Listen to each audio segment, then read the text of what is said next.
The goalkeeper comes, can't get to it, doesn't know where it is, and really it's a controlled volley required there. Hit the target and it's a goal. Gore just couldn't quite take that one on his stride. There was a bit of space ahead of him as well. It's Little John trying to make some progress through. It was Williams rather. Evans' flick didn't come off. Barlow's got room here to measure the cross. Darlington got plenty in the middle to deal with it. Inevitably, almost, it was Appleby and Carl's. Carl's dispossessed there. And away by Crosby. Heathcote pushing up. Carl's this time should get it down and away. Bounce was just a bit unlucky there for Blake.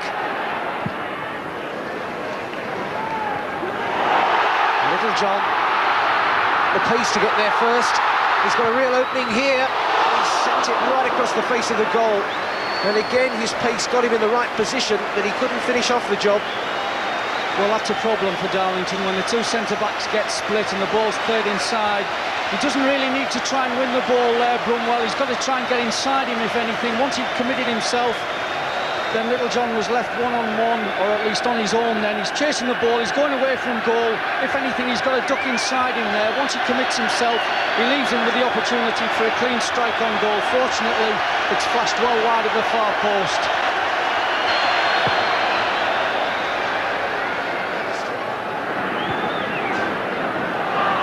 Gorn.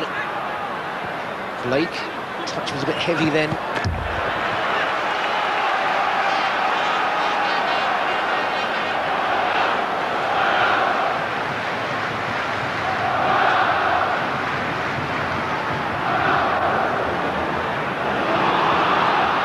Some space ahead of Carls. Wants to run. Defenders are in the middle in some numbers. Not a bad ball at all played in there for Blake, who's got round the outside. Painter couldn't get there, and Gorn was trying so hard to make up the ground as well. Dangerous opening created there by Darlington, and he just couldn't get the ball into the telling area for somebody to finish it off.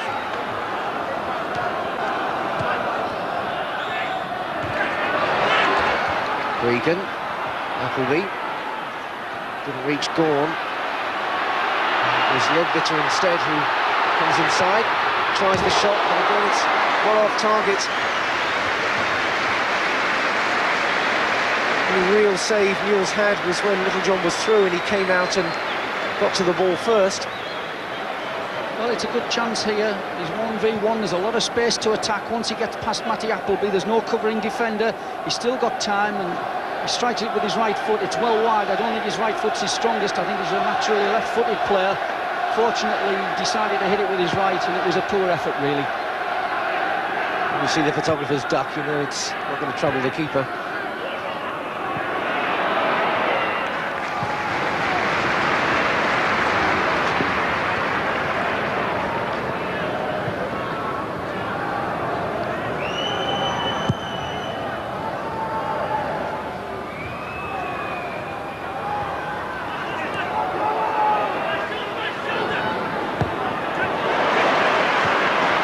Heathcote coming forward into midfield.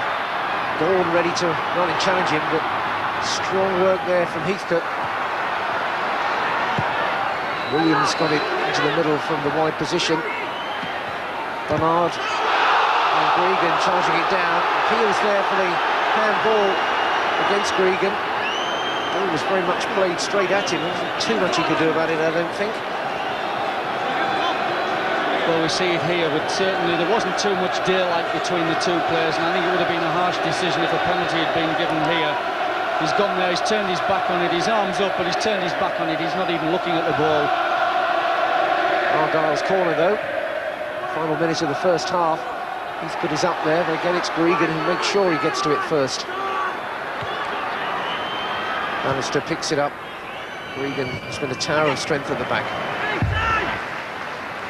Indeed, it's probably been the two sets of central defenders who've dominated this game, really. They've both sets have been very strong and resilient, no doubt about that. And they've needed to be.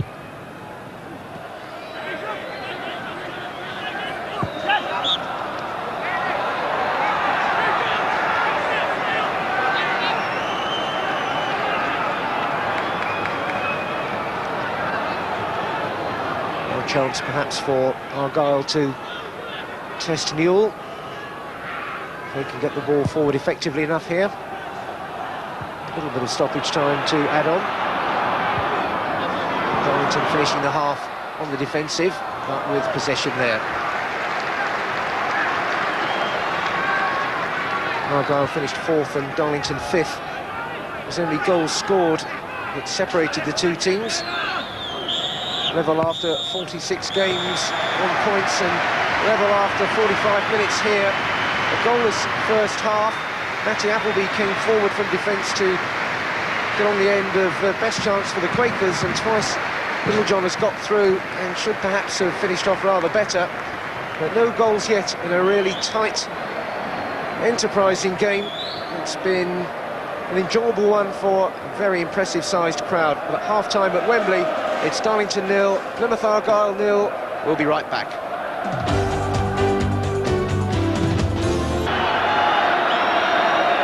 Plymouth get the second half underway. It's their first season in this division in their 110-year history.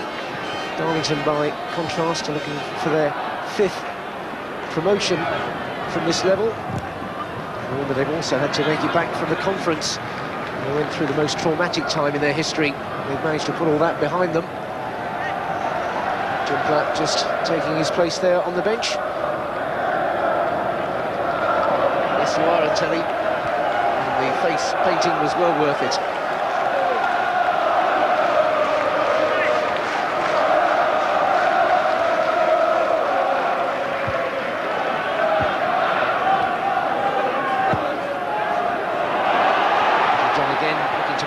Runs in between the defenders. Appleby was able to get his challenge in eventually, but looked to have been caught a little short. Nicely played. Gorn now to have a run. He's got the strength to get past his man, and he's often steaming.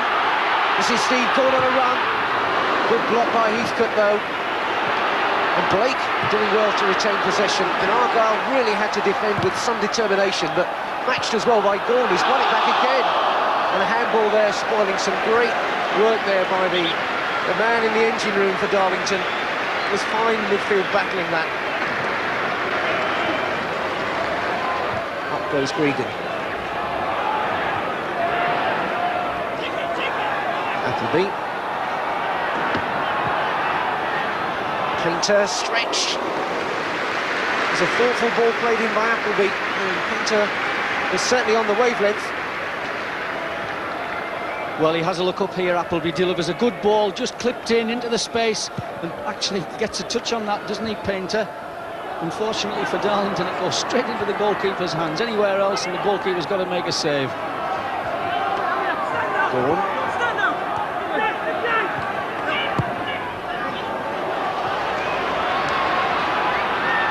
Painter. Gorn again. Gorn's gone round his man. Sure, you're going to be getting some encouragement from this possession, Steve Gorn, because he's come into it so much more in this second half. Jim Platt will realise that. Yeah, he looks a little bit worried there, but I think he can be pleased with his team's approach at the start of this second half. Again, we see the ball played in, and a good strong run from Gorn. Works it onto his left foot, tries to hold the defender off. He's under pressure, but he gets his shot in. How many times we've experienced Wembley? It's always a nervous bench to sit on.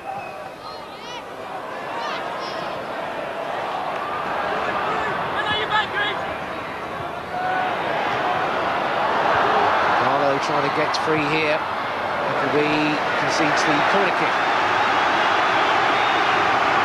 Maybe it's Argyle's turn to have a little spell. Darlington having had the better of the last 10 or 15 minutes.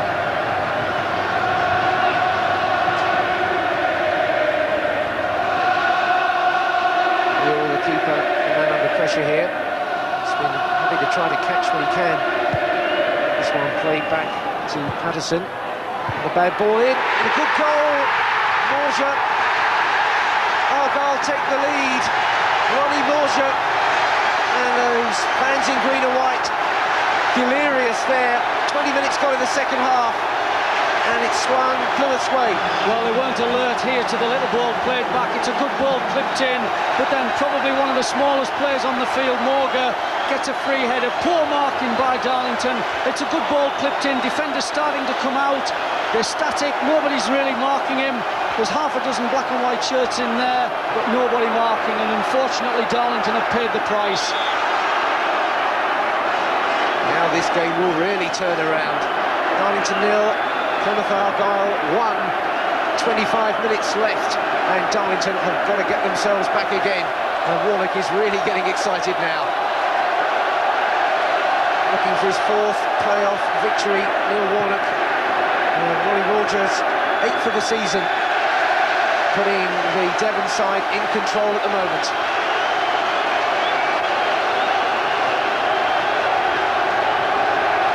It's a sea of green and white here now. They're all out of their seats.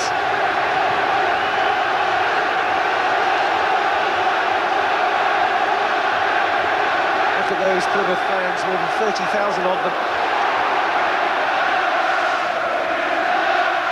And a goal now for Darlington would certainly silence 30-odd thousand Devon fans. It was loose there in the box, but nobody could get to it.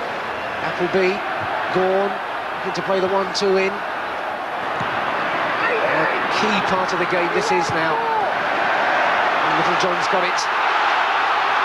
Darlington have kept a couple of players back. And Gawn sprinting as well, but it's opening up rather here. This is Ledbetter.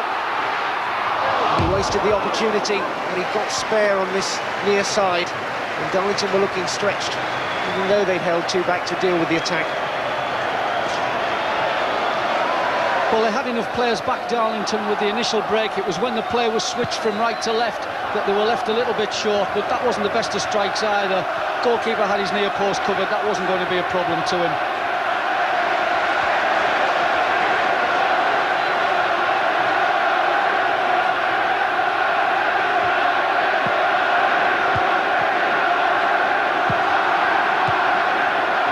Bit of football there, and Gawn is the man forward. Gawn's battling, can he keep it in play? And Painter's in the middle. Painter just could not grow for that one. Just needed the better delivery there after so much great work in possession there by Gawn to battle his way back. Well, again, showed great strength, didn't he, Gawn? Good control, good touch, kept it in, looked up, chipped it over the goalkeeper, and it was just too high there for Painter. Just couldn't get off the floor. Just had to hit his head, really, and it would have gone in. And he knows it. Well, they've still got to be sensible about it, Darlington. There's still plenty of time left yet. They haven't got to throw caution to the wind and everybody charge forward. We've seen what Gawn has to offer, his power and his strength. If he can push on another 10 yards and play the way he has done in the last 10 or 15 minutes, then there's no reason why Darlington can't get back into this.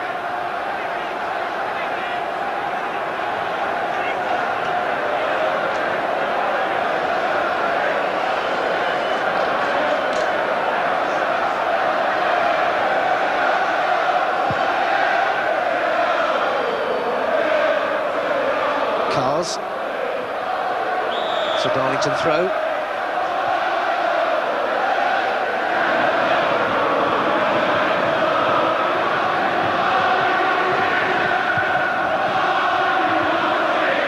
Cars.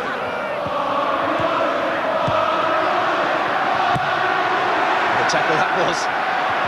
Regan, who else? Gawn. Regan again, really leading by example. Well, the heads haven't gone down Darlington, that's for certain. Well, there was a few tackles going in there, that's for sure. There's certainly one there.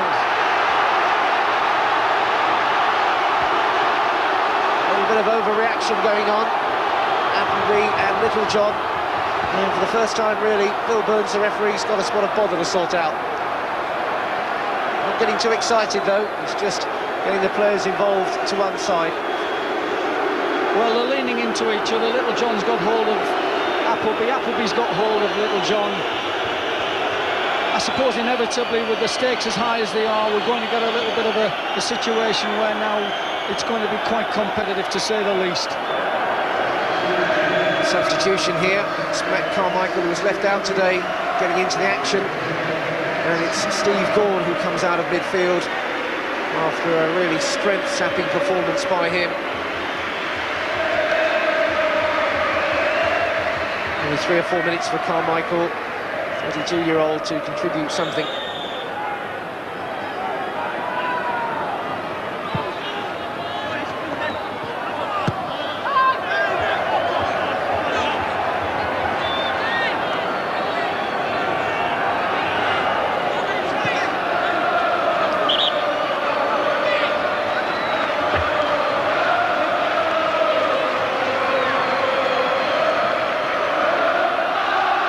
Trying to turn, he has now, but he's still got his man to beat.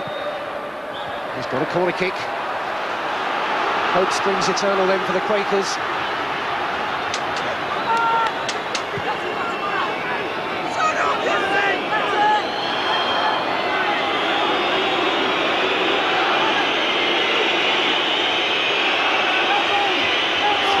Left, 3 minutes. Can Darlington come up with the equaliser here? Miles with the ball in, it's not a good one. It's important that he got it into the middle there. Littlejohn is away. And Neil, the keeper, should have this one well under good control.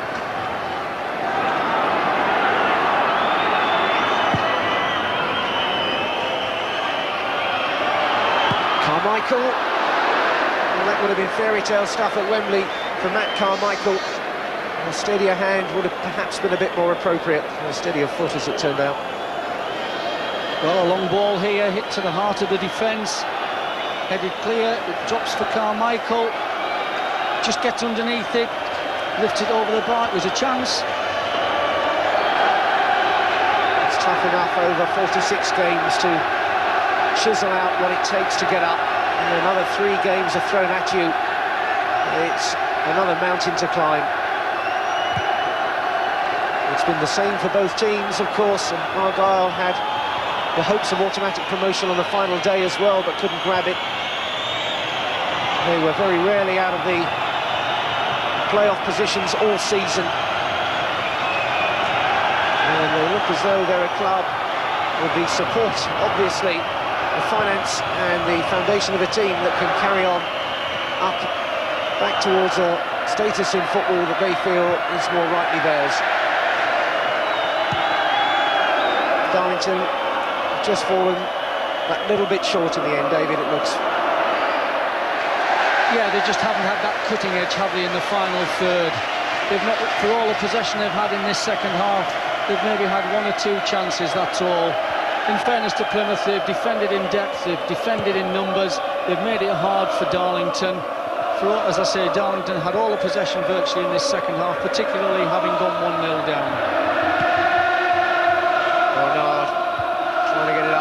Trying to see if something might drop in these 9 seconds. We're well into stoppage time added on by referee Bill Burns.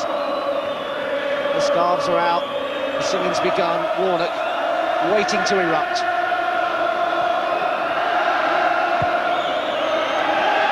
Carmichael, could there be a miracle on here? Bannister jumping and not getting there. John still can sprint. Appleby.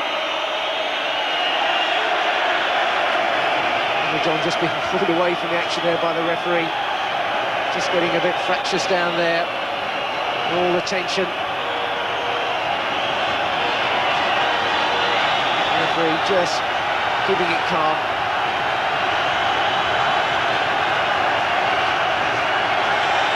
Appleby getting a caution right in stoppage time of the season. That's his final act in a Darlington shirt.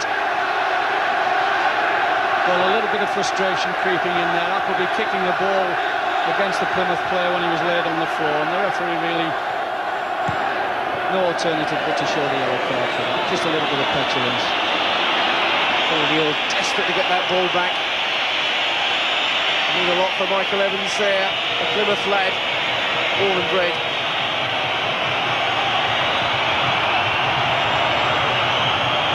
Two and a half minutes of stoppage time we've had. Michael jumping for it again, and it's all over for Darlington. It's the Pilgrims who progress into the 2nd division. They've won this final by just the one goal scored by Ronnie Morgia. And there's a West Country eruption there.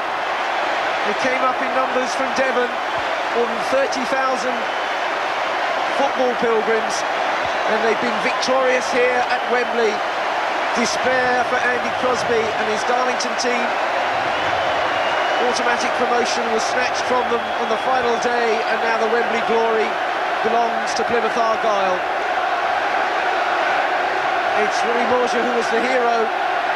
Just despair, desolation, disappointment for Jim Platt's brave Darlington team.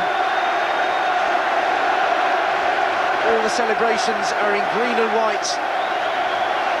The final score here in this third division playoff final, it's Darlington 0, Plymouth Argyle 1. It's Plymouth Argyle who win promotion the very hard way. We'll be back again.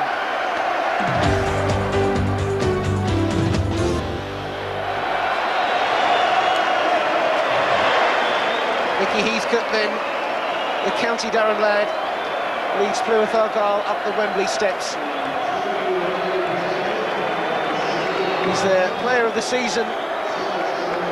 He's got his hands on the trophy. It's presented for the winners of this playoff final. It's a tough, tough way to get yourself into a high level of football, but Heathcote was outstanding for Argyle today in a tight match. 49 games it's taken to haul themselves into the higher level. This has been their only season at this level, Plymouth, in their 110-year history, and they bounced back at the first attempt. It's a fantastic achievement by Neil Warnock to assemble a team that's done the job straight away. He's had money to spend, but Plymouth have got their reward. The man in the crazy hat is Dan McCauley, the Plymouth chairman, will be so pleased. And Plymouth, the club, of course, with genuine ambition and the means to push on again. Is the trophy for more than 30,000 Devon supporters. It's Plymouth Argyle who get promotion.